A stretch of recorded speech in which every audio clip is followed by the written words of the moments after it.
कुरान उठाकर देखो जरा मालूम तुम्हारी हो जाएगा।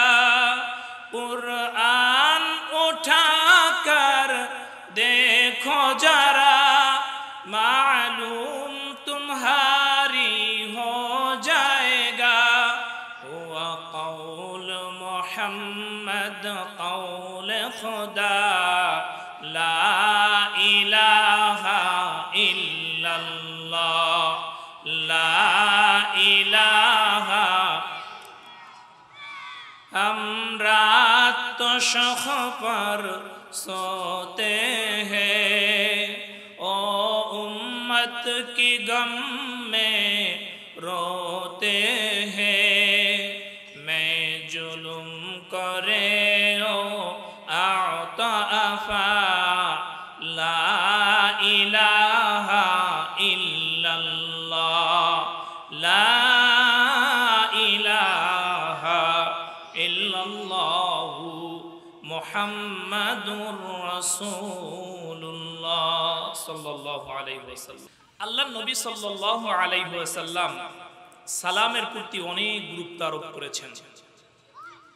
আল্লাহর রাসূল সাল্লাল্লাহু আলাইহি ওয়াসাল্লামের হাদিস, ইয়ামশি রাসূলুল্লাহ সাল্লাল্লাহু আলাইহি ওয়াসাল্লাম রাআইতাহু গিলমানিন ফাসাল্লামা আলাইহিন্না। আল্লাহর নবী সাল্লাল্লাহু আলাইহি ওয়াসাল্লাম রাস্তা দিয়ে চলতেছিলেন, তিনি কিছু ছোট্ট ছোট্ট ছেলেদের মেয়েদেরকে দেখতে পাইলেন, তাদেরকে সালাম দিলেন। বলি সুবহানাল্লাহ। দুই নম্বরে আল্লাহর রাসূল সাল্লাল্লাহু আলাইহি ওয়াসাল্লামকে জিজ্ঞাসা করা হলো, ইয়া নবী আল্লাহ ইয়া হাবিব আল্লাহ আইয়ুল ইসলামি খায়রুন, হে আল্লাহর নবী ইসলামের মধ্যে সবচেয়ে উত্তম কাজ কোনটা? আল্লাহর নবী সাল্লাল্লাহু আলাইহি ওয়াসাল্লাম বলছেন, তুতিউত তুআম, তোমরা অভুক্তকে খাবার খাওয়াও, ওয়া তুকরিউস সালাম, এবং বেশি বেশি সালামের প্রচলন করো। সুবহানাল্লাহি বিহামদি। জান্নাতের মধ্যে যখন মানুষ যাবেন, আল্লাহ রাব্বুল আলামিন কালামুল্লাহ শরীফের মধ্যে বলেন, ইল্লা কিলান সালামান সালামা, তাদের ডানে বামে শুধু চলতে থাকবে সালাম আর সালাম। তাহলে সালামের গুরুত্ব আছে না নাই? এই আছে না নাই? তাহলে আমি আরেকবার সালাম দিব, একজনের মুখ যেন খালি থাকে না, সবাই সমস্বরে চিৎকার করে সালামের জবাব দিবেন, আসসালামু আলাইকুম ওয়া রাহমাতুল্লাহি ওয়া বারাকাতুহু। আল্লাহ রাব্বুল আলামিনের কোরআনুল কারীমের প্রত্যেক পদ ও পরতে আমাদের জন্য উপদেশ আর উপদেশ। কোরআনুল কারীমের 18 নম্বর পারা আল্লাহ রাব্বুল আলামিন শুরু করেছেন সূরা মুমিনুন দিয়া। কি সূরা? এই ছাত্ররা বলো কি সূরা? সূরা মুমিনুন দিয়া। এই সূরা মুমিনুন থেকে আমি চেষ্টা করব কিছু আলোচনা করার জন্য। সবাই বলি ইনশাআল্লাহ। আরো জোরে বলি ইনশাআল্লাহ। আমার সাথে সাথে সবাই পড়ো, আউযু বিল্লাহি মিনাশ শাইতানির রাজীম, বিসমিল্লাহির রাহমানির রাহিম, ক্বাদ আফলাহাল মুমিনুন। বলি আল্লাহু আকবার। আল্লাহ রাব্বুল আলামিন কালামুল্লাহ শরীফে বলেন, মুমিনরা সফল কাম। কারা? এই বলেন কারা? মুমিনরা। কারা? মুমিনরা। এখন মুমিন যদি হতে হয় তাইলে আপনার সর্বপ্রথম ঈমান আনতে হবে। কি আনতে হবে বলেন? ঈমান আনতে হবে। মুমিন হওয়ার প্রথম শর্ত কি? ঈমান আনা। ঈমান আপনি কিভাবে আনবেন? ঈমান কেমন জিনিস? ঈমান খায় না মাথায় দেয়। এটার ধরন কেমন, বলন কেমন, এটা আমাদের জানার দরকার আছে না নাই? জানার দরকার আছে না নাই? আল্লাহ রাব্বুল আলামিনের নবী প্যারে হাবিব নবী মুহাম্মদ মুস্তাফা সাল্লাল্লাহু আলাইহি ওয়াসাল্লাম বলেন, আল ঈমানু লাহু বিদউন ওয়া সাবউনা শুবা। আল্লাহর নবী বলেন, ঈমানের ৭৭টা শাখা আছে। আফদলুহা কওলু লা ইলাহা 77টা শাখার মধ্যে সর্বোত্তম শাখা, সবচেয়ে সুন্দর শাখা হচ্ছে লা ইলাহা ইল্লাল্লাহ ওয়া আদনাহা ইমাতাতু আদা আনিত তরিক। আর ঈমানের সর্বনিম্ন শাখা, সবচেয়ে আদনা শাখা হচ্ছে রাস্তা দিয়া কোন কষ্টদায়ক বস্তু দূরে সরায়া দেওয়া। সুবহানাল্লাহ বলেন। ঈমান নিয়া আরেকটু কথা বলি। আমরা ছোটবেলায় কালেমা পড়ছি, আমানতু বিল্লাহি ওয়া মালাইকাতিহি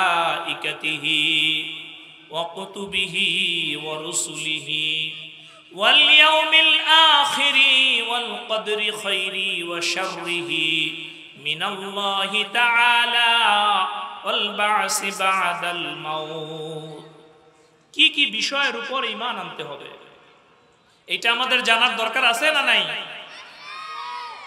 সর্বপ্রথম ঈমান আনতে হবে আমানতু বিল্লাহ, আল্লাহর উপরে। কিসের উপরে? আল্লাহর উপরে। 2 নাম্বার ঈমান আনতে হবে ওয়া মালাইকাতিহি, আল্লাহ রাব্বুল আলামিন এত বড় বড় মিলিয়ন মিলিয়ন বিলিয়ন বিলিয়ন ফেরেশতা বানাইছেন।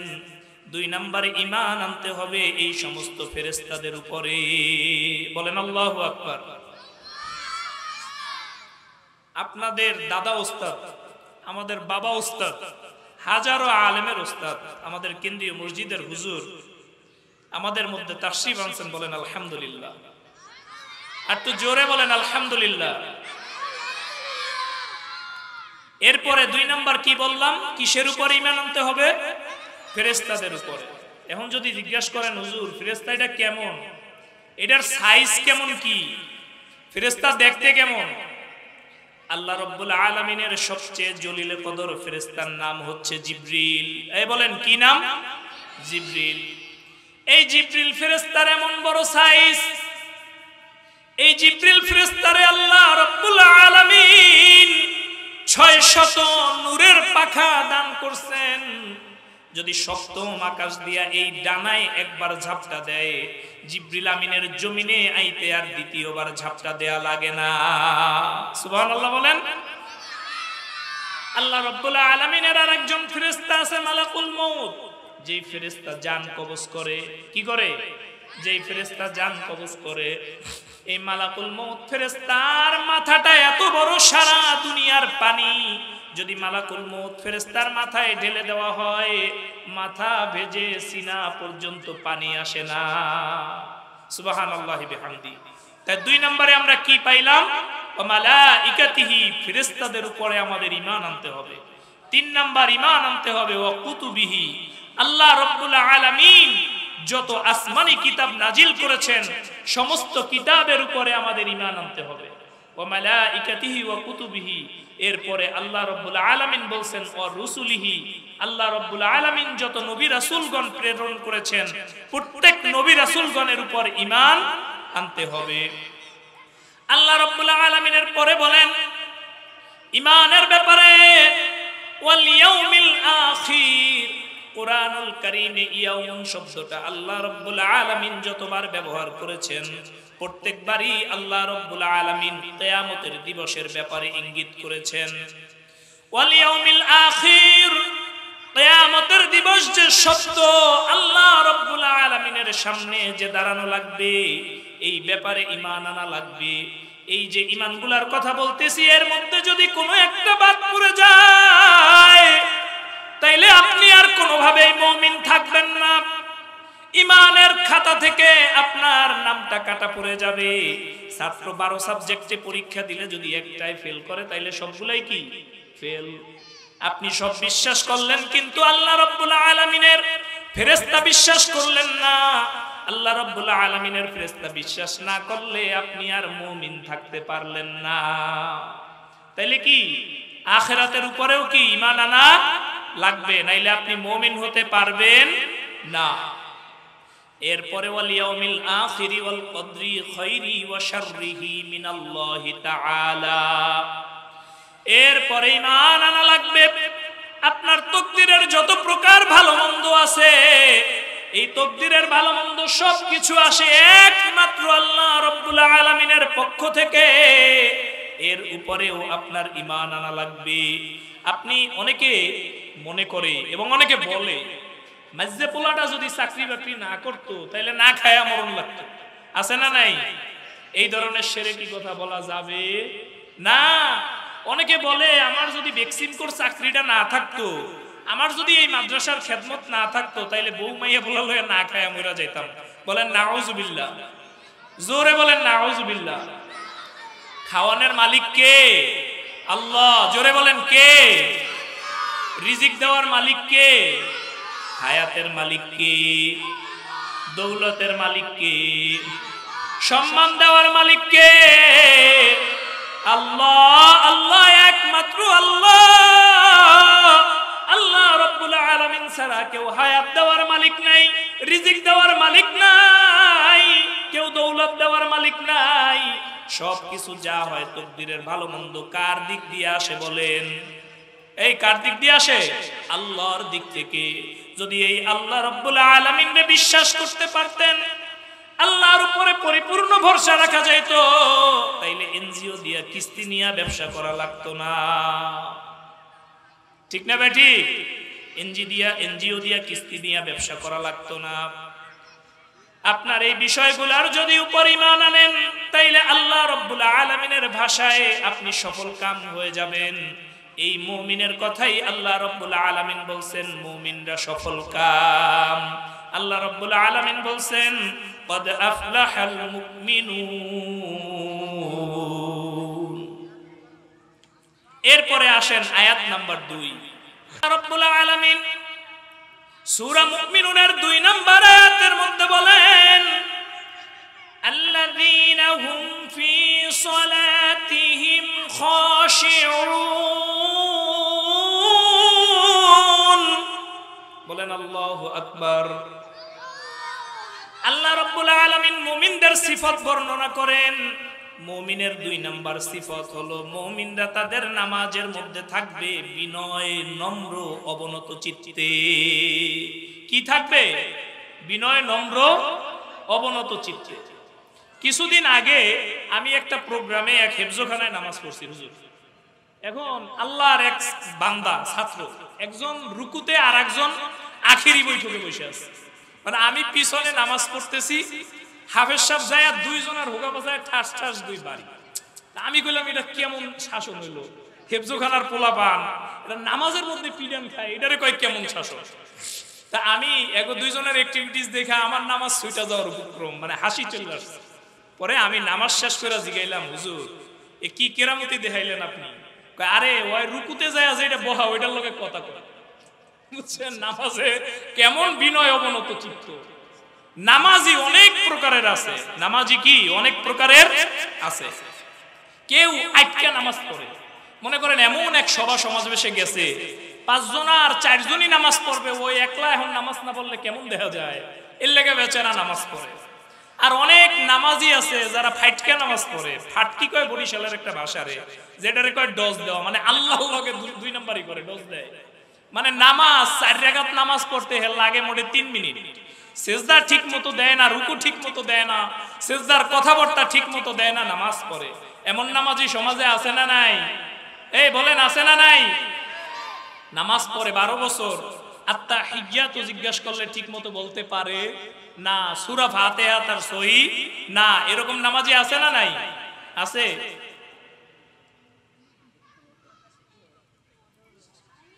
এরকম অনেক নামাজি আছে আমাদের সমাজের মধ্যে। এই জন্য আল্লাহ রাব্বুল আলামিন বলেন আল্লাযীনা হুম ফি সালাতিহিম খাশিউন। মুমিন তো তারাই হবে যারা তাদের নামাজের মধ্যে বিনয়, নম্র, অবনত চিত্তে থাকবে। বলি আল্লাহু আকবার। 3 নম্বরে আল্লাহ রাব্বুল আলামিন বলেন ওয়াল্লাযীনা হুম আনিল লাগwi মুরিদুন। এই সমস্যাটা সবাই একবারে খরগোশের মতো কান খাড়া করে শুনবেন। এই মাইকের আওয়াজ যত দূর যায়, আল্লাহর প্রত্যেকটা বান্দা, এমনকি আমার মধ্যেও এই কু অভ্যাস আছে। আর আমাদের বাংলাদেশের মতো আমি এত চায়ের দোকান আর দুনিয়ার কোনো জায়গায় দেখি নাই। টুকটাক যত দেশ সফর করছি কোনো জায়গায় এত চায়ের দোকান দেখি নাই। আমাদের বাংলাদেশের চায়ের দোকানে বৈশা আপনি যদি একটা ফতুয়াও জিজ্ঞাসা করেন, একটার জায়গায় 10টা মাসালা আপনার সামনে ওই দোকানের কাস্টমাররা হাজির করবে, ঠিক না বেটি?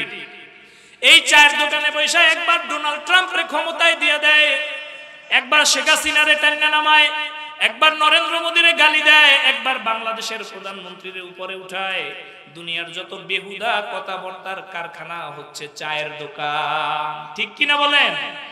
আল্লাহ রাব্বুল আলামিন তো জানেন যে মুমিনদের মধ্যে এমন কিছু গুণ থাকা চাই, এমন কিছু সিফত থাকা চাই, যেই গুণের কারণে, যেই সিফতের কারণে মুমিনরা হবে এই দুনিয়ায়ও বাদশা, আখিরাতেও বাদশা, দুনিয়ায়ও ধনী, আখিরাতেও ধনী।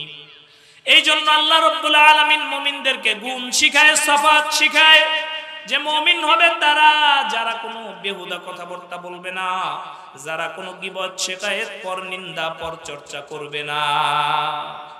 পারা যাবে তো ইনশাআল্লাহ? পারা যাবে তো? এই গীবত, আল গীবাতু আশাদ্দু মিনাজ জিনা, গীবত হচ্ছে জিনার চেয়েও মারাত্মক ভয়াবহ। আল গীবাতু আশাদ্দু মিনাল কতল, গীবত হচ্ছে যুদ্ধের চেয়েও খারাপ। গীবত কারে বলে? আপনি একজনের হাসা হাসা দোষী কইলেন, কিন্তু তার পিছনে বইয়া কইলেন, এই কথাটারই কি বলে? গীবত বলে। গীবত নিয়ে আল্লাহর রাসূল সাল্লাল্লাহু আলাইহি ওয়াসাল্লামের বিখ্যাত হাদিস আছে, আমি ওই দিকে যাব না। শীতের রাত, আপনারাও কষ্ট পাচ্ছেন, অল্পের মধ্যেই ছেড়ে দেব ইনশাআল্লাহ।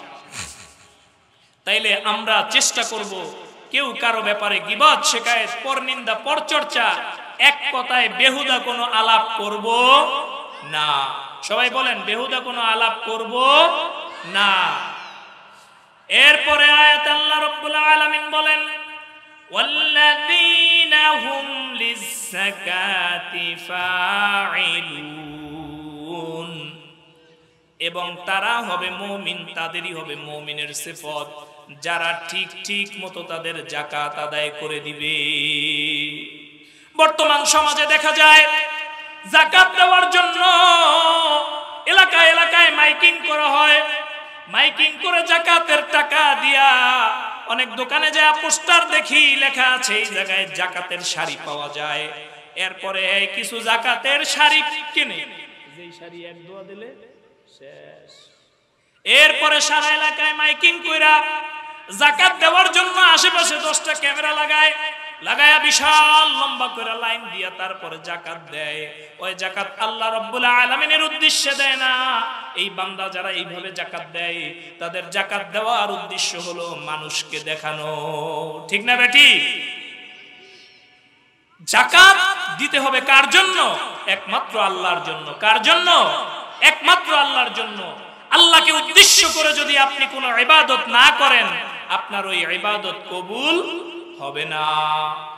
আপনি আল্লাহর উদ্দেশ্য করে যদি ইবাদত না করেন, লোক দেখানো যদি আপনার উদ্দেশ্য থাকে, তাইলে এই ইবাদত আল্লাহ রাব্বুল আলামিনের দরবারে গ্রান্টেড হবে না। ইবাদত করা লাগবে একমাত্র আল্লাহ রাব্বুল আলামিনকে দেখানোর উদ্দেশ্য করে। এই জন্য যাদের উপরে যাকাত ফরজ, 52.5 তোলা রূপ্য পরিমাণ সম্পদ যদি আপনার কাছে থাকে, তাইলেই আপনার উপরে যাকাত ফরজ। তাইলে আপনার যাকাত ঠিক ঠিক মতো আদায় করে দিতে হবে। এবং যাকাতের নিসাব যেই সমস্ত জায়গায় আপনার নিসাব পরিমাণ সম্পত্তি থাকলে, যেই জায়গাগুলো যাকাতের খাত বর্ণনা করা হয়েছে উলামা একরামদের পরামর্শ নিয়ে, ওই সমস্ত খাতেই যায় যাকাত আদায় করে দিতে হবে, ঠিক কিনা ভাই আমার? কারণ এই গুণগুলা যদি আপনার মধ্যে না থাকে, তাহলে আপনি কোনোদিন মুমিন হতে পারবেন না। আল্লাহর নবী সাল্লাল্লাহু আলাইহি ওয়াসাল্লামের স্ত্রী আম্মা জান আয়েশা রাদিয়াল্লাহু তাআলা আনহুকে একজন সাহাবী জিজ্ঞেস করলেন, হে আম্মা জান আয়েশা, আল্লাহর নবী সাল্লাল্লাহু আলাইহি ওয়াসাল্লামের জীবনের আমল সম্পর্কে আমাদেরকে একটু বাতান। আম্মা জান আয়েশা বলল, তোমরা কি সূরা মুমিনুনের প্রথম 10টা আয়াত পড়ো নাই? বলেন সুবহানাল্লাহ।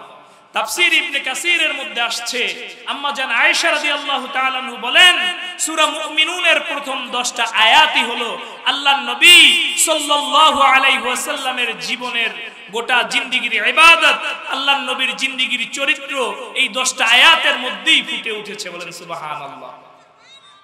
আমরা আসলে কোরআনুল কারীম পড়িও না, কোরআনুল কারীমের আশেপাশে ভিড়িও না, কোরআনুল কারীমের কাছে যাইও না। আল্লাহর 2 বান্দা গেছে মাছ ধরতে, জামাই আর বউ মাছ ধরতে গেছে। তা আমাদের গ্রামে যারা জাহিজাল বাইছে এরা জানে, একজনে ঘড়ি টানে আর একজনে জাল না।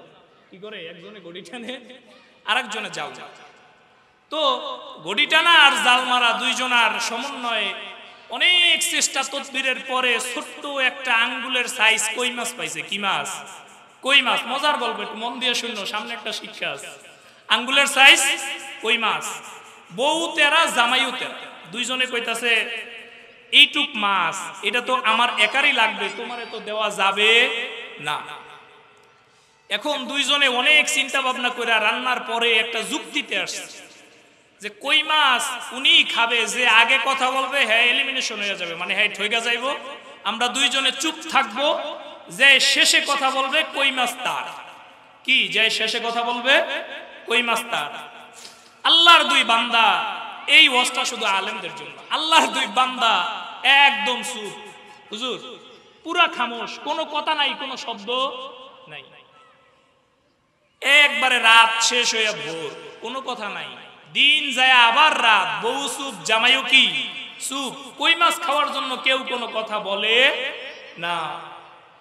রাত্রে এই বাড়ি আইছে চোর, 2 দিনের না খাওয়া আয়া দেখতাছে দুইজন আদা মরা হইয়া একবারে পইরা রইছে, লড়েও না চড়েও না। চোরে মনে করছে কি আল্লাহর 2 বান্দা মনে মরে গেছে। তা চোর চিন্তা করছে চোর হইলেও তো আমরা একটু ইমানদার, তাইলে এগরে এমনি হালায়া না থইয়া যায়, অন্তত দাপন কাপনটা কইরা মাল জিনিস লইয়া ভাগি। এরা কবর খুঁড়ছে গোপনে গোপনে, এরা এটা একটা গল্প, একটা ওয়াকিয়া। গোপনে গোপনে তারা কবর দেওয়ার জন্য জানাজা টানাজা পয়রা বউরে কবরে রাখছে, তখন হ্যাঁ কি করে না, কথা কয় না। এরপর জামাইরে যখন কবরে রাখছে তখন জামাই দেখে যে আর সমস্যা, এখন যদি দাপন দিয়ে দেয় তা মরে গেলাম। জামাই লাভ দিয়ে ওইটাকে দার বেড়ি খা তুই তোর কই মাছ, মানে জান আমার যায় যায়, কই মাছ আর খাওয়া লাগবে না। বাংলাদেশের আকাশে আজকে শগুনের কালো থাবা, ঠিক কিনা বলেন? আমাদের এই দেশের বিরুদ্ধে বিজাতীয়রা চক্রান্ত করতেছে। আমরা দেখতে পাইলাম গত 2 দিন আগে সিরিয়া বিজয় অর্জন করছে, একটা প্রায় 50 বছরের স্বৈর শাসনের পরে এই সিরিয়া বিজয় অর্জন করার সাথে সাথে এই 2 দিনের মধ্যে 400-র বেশি বোমা হামলা চালাইছে ইসরায়েল, ঠিক কিনা বলেন? আমাদের পার্শ্ববর্তী শত্রু বন্ধু রাষ্ট্রগুলা তারাও মনে করছিল বাংলাদেশে সরকার পতন হইছে, আমরাও এই সুযোগে টুক করে দেশটা দখল করে নিয়ে যাব। তারা এইরকম চিন্তা করছিল, এইরকম চিন্তা ভাবনা কইরা তারাও অনেক আইট করে আমাদের দেশের বিরুদ্ধে বিভিন্ন প্রচার প্রসার প্রোপাগান্ডা চালাইছে, ঠিক কিনা বলেন? আগে আমাদের ওলামা একরাম তাদের দেশ বিক্রি হয়ে যেত, কিন্তু কই মাছ ছাড়তো না, কেউ কেউ গদি ছাড়তো না, কেউ কেউ অবস্থান থেকে নড়তো না। কিন্তু এই বিদেশির চাপে দেখা গেছে বাংলাদেশের রাম বাম ডাইন আওয়ামী লীগ বাদ দিলাম, বিএনপি জামাত যত ওলামা একরাম আছে, এই বাংলাদেশের সমস্ত মানুষ বিদেশিদের বিরুদ্ধে, বিদেশিদের প্রোপাগান্ডার বিরুদ্ধে কাঁধে কাঁধ মিলাই এক হয়েছে, ঠিক কিনা বলেন? বাংলাদেশের মানুষ আর এই বিদেশিদের চোখ রাঙানিতে ভয় পায় না। আপনারা কি ভয় পান? অন্য দেশের মানুষের চোখ রাঙানিতে কি ভয় পান আপনারা? ভয় পায় না বিদেশিদের চোখ রাঙানিতে। আমাদের দেশের মানুষ এখন সোচ্চার, বলেন আলহামদুলিল্লাহ। আমাদের দেশের দিকে যদি কেউ কালো থাবা দেয় আমরা তাদের হাত ভেঙে দেব, বলেন ইনশাআল্লাহ। এই দেশের দিকে যদি কেউ চোখ রাঙায় তাইলে আমরা তাদের চোখ তুলে ফেলবো, বলেন ইনশাআল্লাহ। কারণ আল্লাহর নবী বলেন হুব্বুল ওয়াতানি মিনাল ঈমান, দেশপ্রেমী কি ঈমানের অঙ্গ। আমি আমার আলোচনায় ফিরে যাই। আমি পড়তেছিলাম 2 নাম্বার যে আয়াতটা নামাজের ব্যাপারে, সামনে আর অগ্রসর হওয়ার সুযোগ নাই, শীতের রাত, এই নামাজের ব্যাপারে অনেক কড়া তাগিদ দিয়েছেন। আমি একটা ছোট্ট ঘটনা বলেই শেষ করব। আপনারা ইসলামের 2য় খলিফার নাম জানেন? এই 2য় খলিফার নাম জানেন? কে জানেন? নামটা বলেন তো। খলিফা ওমর। কি নাম? খলিফা ওমর। ওমর রাদিয়াল্লাহু তাআলা আনহু এমন মানুষ ছিলেন যারে দেখলে শয়তানও ভয় পাইত। কি করতো? শয়তানও ভয় পাইতো। খলিফা ওমর যদি রাস্তা দিয়ে হাঁটতো, ওই রাস্তা দিয়ে শয়তানও যাইতো না। এই খলিফা ওমর একদিন তার জীবন সায়ান্নে ফজরের নামাজের জন্য মসজিদের সামনে আইসা দাঁড়াইছে। কোথায় আইসা দাঁড়াইছে বলেন? মসজিদের সামনে আইসা দাঁড়াইছে। সামনে দাঁড়ানোর পরে আল্লাহর নবীর সাহাবী ওমর রাদিয়াল্লাহু তাআলা আনহুর নিজাম ছিল, নামাজের মধ্য দিয়ে হাইটা যাইতেন আর বলতেন, কাতার সোজা করো, কাতার সোজা করো। কি বলতেন? কাতার সোজা করো, কাতার সোজা করো। নামাজের আগে কাতার সোজা করাটা অনেক জরুরি, কারণ এই কাতার সোজা না হইলে যার জন্য কাতার বাঁকা হবে সে আল্লাহ রাব্বুল আলামিনের দরবারে দায়ী থেকে যাবেন। ওমর রাদিয়াল্লাহু তাআলা আনহু ফজরের নামাজের জন্য দাঁড়াইলেন। এমন সময় ফজরের নামাজ যখন শুরু করেছেন, আল্লাহর নবীর সাহাবী বলেন, আমারে কুকুর আক্রমণ করছে। এই বলেন, কি আক্রমণ করছে? আমারে কুকুর আক্রমণ করছে। এই কথা বলার পরে আল্লাহর নবীর সাহাবী ঢলে পড়ে গেলেন, কারণ আল্লাহর নবীর এই সাহাবী জলিল কদর সাহাবী ওমর রাদিয়াল্লাহু তাআলা আনহুকে তখন একটা বিষাক্ত খঞ্জর দ্বারা, ছুরি দ্বারা আঘাত করা হয়েছে তার পেটের মধ্যে। বলেন নাউজুবিল্লাহ। এই জোরে বলেন নাউজুবিল্লাহ। এই আঘাতে ওমর রাদিয়াল্লাহু তাআলা আনহু এক সাইডে ঢলে পড়লেন। সাহাবা একরাম তখন নামাজ ছাড়েন নাই। সাহাবা একরাম সামনে এসে ফজরের নামাজ শেষ করলেন। সুবহানাল্লাহ বলেন। নামাজের যদি গুরুত্ব না থাকতো, ওমর তো শুধু ইমাম না, ওমর হইল অর্ধজাহানের খলিফা, আল্লাহর নবী সাল্লাল্লাহু আলাইহি ওয়াসাল্লামের সবচেয়ে একজন জলিল কদর সাহাবী। শুধু সাহাবী না রে, ওমর রাদিয়াল্লাহু তাআলা আনহু এমন একজন মানুষ, যদি আল্লাহর নবী সাল্লাল্লাহু আলাইহি ওয়াসাল্লামের পরে কেউ নবী হতো তাইলে এই নবী হতো ওমর। এই ওমর রাদিয়াল্লাহু তাআলা আনহুকে সাইড করে নামাজ পড়লেন। নামাজ শেষ হওয়ার পরে ওমর রাদিয়াল্লাহু তাআলা আনহুকে ধরাধরি করে তার হুজরার মধ্যে নিয়ে গেলেন। নিয়ে যাওয়ার পর প্রথম তাইরে দুধ খেতে দেওয়া হলো। দুধ খাওয়ার পরে ওমর রাদিয়াল্লাহু তাআলা আনহুর নারী ভুঁড়ি ফাঁক হয়ে দুধগুলা বাইরে বেরিয়ে আসলো, খাইতে পারে নাই। আরে আল্লাহর নবীর সাহাবীরে শাহাদাত করার জন্য কি নিদারুণ কাফেরের আক্রমণ! ফজরের নামাজের সময় এই আক্রমণের কারণে তারপরে ওমর রাদিয়াল্লাহু তাআলা আনহুকে খেজুরের শরবত খেতে দেওয়া হলো। ওমর রাদিয়াল্লাহু তাআলা আনহুর এই খেজুরের শরবত পেটে থাকে নাই। নাউজুবিল্লাহ বলেন। ওই যে পেটে আঘাত করছে, নারী বুড়ি দিয়া বের হইয়া পড়ে গেছে। আল্লাহর নবীর সাহাবী এমতো অবস্থায় যেই যেই জিনিস ওসিয়ত করা যায় সবকিছু তিনি বলে গেলেন, ওসিয়ত করে গেলেন। ওমর রাদিয়াল্লাহু তাআলা আনহু তার একজন খাদেমকে বলল, তুমি হিসাব করে দেখো, তুমি হিসাব করে দেখো আমার কি পরিমাণ ঋণ আছে। তার খাদেম হিসাব করে বললেন, ইয়া ওমর, আপনার ৮৬,০০০ দিরহাম পরিমাণ ঋণ আছে। ওমর রাদিয়াল্লাহু তাআলা আনহু তারে হুকুম দিলেন, আমার সম্পত্তি বেচা হইলেও ঋণ আদায় করে দাও, কর্জ আদায় করে দাও। আমার এই কথা বলার উদ্দেশ্য, আমার আশেপাশের যে বন্ধুরা আছেন তারা যখন ব্যাংক দিয়ে একটা কিস্তি পায়, যখন সুদের সাথে সম্পৃক্ত হয়ে যায়, তখন তাদের জন্য হয় ঈদের দিন। কিন্তু মারা যাওয়ার পরে কবরের মধ্যে আল্লাহ রাব্বুল আলামিনের যে আযাব, আল্লাহ রাব্বুল আলামিনের যে গজব, এই কথা তারা একবারও চিন্তা করে না। তারা একবারও ভাবে না এই ঋণ আমি পরিশোধ করে মারা যাইতে পারবো কিনা। ঠিক না বে ঠিক? আমি মনে মনে ভাবতেছি আমার বয়স মাত্র ৩৪, কেউ ভাবতেছে সবে তো ৪০। আমার দাদা তো ৮০ বছর পর্যন্ত ভাবছে। আমার একজন প্রিয় বন্ধু ছিল আবু বকর, তার ছেলেও এই মাদ্রাসায় পড়ে। আব্দুর রহমান কই আছেন? আব্দুর রহমান কই, এদিকে সামনে। আমার একজন প্রিয় বন্ধু ছিল আবু বকর, আমার সবচেয়ে প্রিয় বন্ধু, তার সন্তান এই মাদ্রাসায় পড়ে। কই আব্দুর রহমান, সামনে আও। আজকে কোরআনুল কারীমের তিলাওয়াত করছে, আপনারা সবাই এর জন্য দোয়া করবেন। আল্লাহ রাব্বুল আলামিন মাদ্রাসার সব ছাত্রকেও, বিশেষ করে আমার এই ভাতিজার জন্য আল্লাহ ওয়ালা আলেম বানায়। বলেন আল্লাহুম্মা আমিন। এই জোরে বলেন আল্লাহুম্মা আমিন। আমার এই প্রিয় বন্ধু তিনিও হয়তো ভাবছিলেন এই দুনিয়ায় আমি অনেক দিন বেঁচে থাকবো। এটা প্রত্যেকটা প্রত্যেকটা মানুষের এটা একটা চিন্তা ভাবনা, ঠিক না বেটি?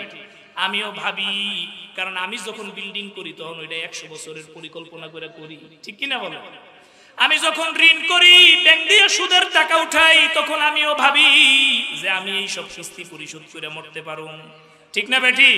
কিন্তু আল্লাহ রাব্বুল আলামিন আমার হায়াতের জিন্দেগি কতদিন রাখছে আমার জানা নাই।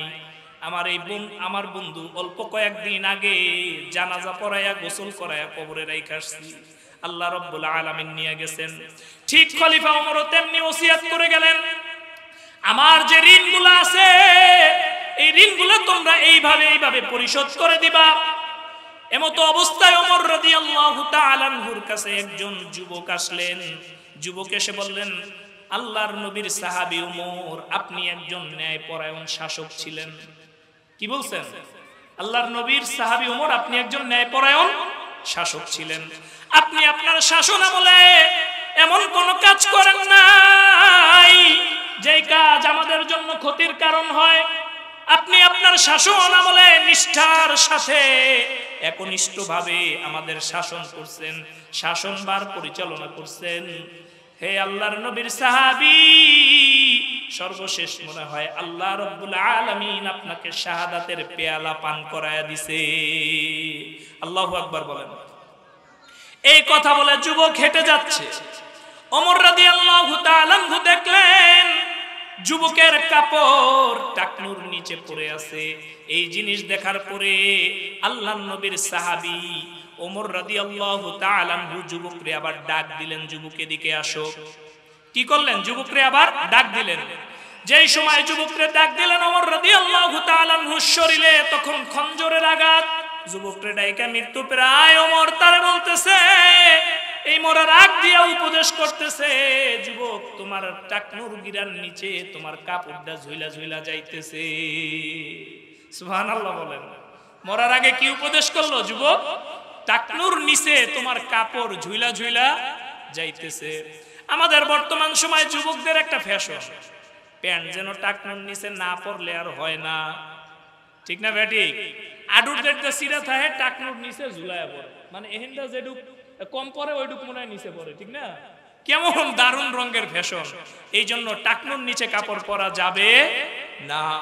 এই ওমর রাদিয়াল্লাহু তাআলা আনহুর ঘটনা বলার উদ্দেশ্য ছিল এইটা। এই ঘটনা দিয়ে আমরা তিনটা শিক্ষা নেব। শিক্ষা নাম্বার 1, ওমর রাদিয়াল্লাহু তাআলা আনহু আঘাতপ্রাপ্ত হইছে, কিন্তু নামাজ সাহাবা একরাম ছাড়ে নাই। সাহাবা একরাম তাদের নামাজ চলে গেছেন। আশেপাশের বন্ধুরা রে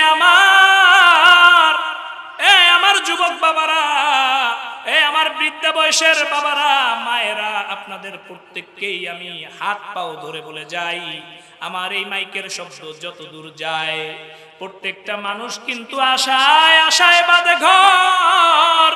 প্রত্যেকটা মানুষের চিন্তা থাকে আমি অনেক বছর বাঁচবো, বুড়া হইয়া মরবো, হজ যাইয়া শেষ বয়সে করব, যাকাত শেষ বয়সে দিব, যার সাথে যত গুন্ডামি সন্নামি ভণ্ডামি করছি সবকিছু শেষ বয়সে যাইয়া তওবা ইস্তেগফার করে সবার কাছে মাপ সাপ চাইয়া চিল্লায় বাইরে যাব। এমন চিন্তা যে কইরা রাখছেন, আল্লাহর কসম, আল্লাহর কসম, আল্লাহি বিল্লাহি তাআলা, আল্লাহ রাব্বুল আলামিনের ফেরেশতা মালাকুল মউত আপনার দিক তাকায়া তাকায়া হাসতেছে। কারণ যখন আপনার গড়গড়া শুরু হয়ে যাবে, মৃত্যু যখন কণ্ঠনালীর কাছে চলে আসবে, তখন খালি বলবেন হায় আফসুস, হায় আফসুস, হায় আফসুস। এই দুনিয়ায় কি করলাম আইসা? আফসুস করবেন, আফসুস ছাড়া কিছুই করার থাকবে না। এই জন্য কালকে না, আজকে না, এখনই আল্লাহ রাব্বুল আলামিনের দরবারে তওবা করতে হবে। 1 নম্বরে পরিপূর্ণ মুমিন হইতে হবে, আল্লাহর উপরে ঈমান আননা। আমার কথা এখানেই শেষ, এই ফিনিশিং দিয়েই শেষ দেব। 1 নাম্বার কি একটু বলেন সবাই, হুজুররা একটু বলেন। আল্লাহর উপরে ঈমান আনা লাগবে, আল্লাহর উপরে ঈমান আইনা মুমিন হওয়া লাগবে। কি করা লাগবে? আল্লাহর উপরে ঈমান আননা মুমিন হওয়া লাগবে। আল্লাহ রাব্বুল আলামিন মুমিনের 2 নাম্বার সিফত বলেন, এ আল্লাহর বান্দা, তুমি যদি সফল কাম হইতে চাও, শুধু মুমিন হইলেই হবে না, তোমার জন্য 2 নাম্বার আমি একটা কাজ রাখছি। এই কাজটা হচ্ছে তোমার নামাজ পড়া লাগবে খুশু খুজুর সাথে। কিসের সাথে? নামাজ পড়া লাগবে খুশু খুজুর সাথে। নামাজের মধ্যে তাংরামি, বানরামি, সানরামি, তুমি মানুষের দেখানোর জন্য নামাজ পড়ো, ভোট আইলে তুমি টুপি মাথায় দাও, এই সমস্ত চিটারি বাটপারি আল্লাহ রব্বুল আলামিনের সামনে চলবে না। তোমার নামাজ পড়া লাগবে কায়েমন চিত্তে, নিজেরে ভাঙ্গা দিয়া নামাজ পড়া লাগবে। নামাজের যখন সেজদায় যাবা তখন মালিকেরে বলবা, মালিক আমার নিচে আর নিচ নাই, মালিক তোমার উপরে আর উপর নাই। এই কপাল জমিনে ঠেয়াইলে আর কোন নিচ আছে? কোন জমিনের চেয়ে আর কোন নিচ আছে? নাই নাই নাই। নামাজের মধ্যে মনেরে বুঝাইবেন, মালিক আমার যদ্দুর নিচে যাওয়া সম্ভব, মাটি ছালায় তো আর নিচে যাইতাম না, আমার কপাল শরীরের উঁচা জায়গা, কপাল এই জমিনের লগে ঠেকায় দিছি, তার মানে মালিক আমি তোমার গোলাম, তুমি আমার মালিক, আমার নিচে আর নিচ নাই, তোমার উপরে আর উপর নাই। এই ধরনের চিন্তা চেতনা নিয়ে নামাজে দাঁড়ানো লাগবে। নামাজের মধ্যে খুশু খুশু অবলম্বন করা লাগবে। 3 নাম্বার কথা, আল্লাহ রব্বুল আলামিন বলেন যে যত প্রকার বেহুদা ফায়সা কাজবাজ, ফায়সা কথাবার্তা আছে, এইগুলা থেকে বিরত থাকা লাগবে। সমস্ত ধরনের ফায়সা কথা, ফায়সা কাজ থেকে আমরা বিরত থাকবো ইনশাআল্লাহ। পারবো তো ইনশাআল্লাহ? সাহাবা একরাম মুখের মধ্যে পাথর নিয়ে ঘুরতেন, যাতে তাদেরকে লগে কথা বলা না লাগে। কেউ সালাম দেওয়ার দরকার হইলে মুখের তে পাথর বাই করে হাতে লইয়া সালাম দিতেন, আবার পাথর মুখে দিতেন। আর আমরা সারাদিন বেকর বেকর করতেই থাকি। এই যত কথা বলি, প্রত্যেকটা কথায় কথায় গুনাহ। এত গুনাহ করা যাবে না। যেই কথা আমার দরকার নাই, যেই কথায় আমার আখিরাতের উপকার নাই, যেই কথায় আমার দুনিয়ার উপকার নাই, এই ধরনের ফাও বেহুদা কথাবার্তা থেকে বিরত থাকা লাগবে। আরেকটা আয়াত পড়েছিলাম, যাকাত ঠিকঠাক মতো আদায় করা লাগবে। কি করা লাগবে? যারা ধনী আছেন হিসাব করে, সম্পদের পুঙ্খানু হিসাব করে যাকাত আদায় করা লাগবে। এবং যদি আমরা এই কাজগুলা করতে পারি, তাইলে আল্লাহ রব্বুল আলামিনের কাছে আমরাই সফল কাম, আমরাই মুমিন, আমরাই হচ্ছে জান্নাতুল ফিরদাউসের ওয়ারিস। আসসালামু আলাইকুম ওয়া রাহমাতুল্লাহি ওয়া বারাকাতুহু।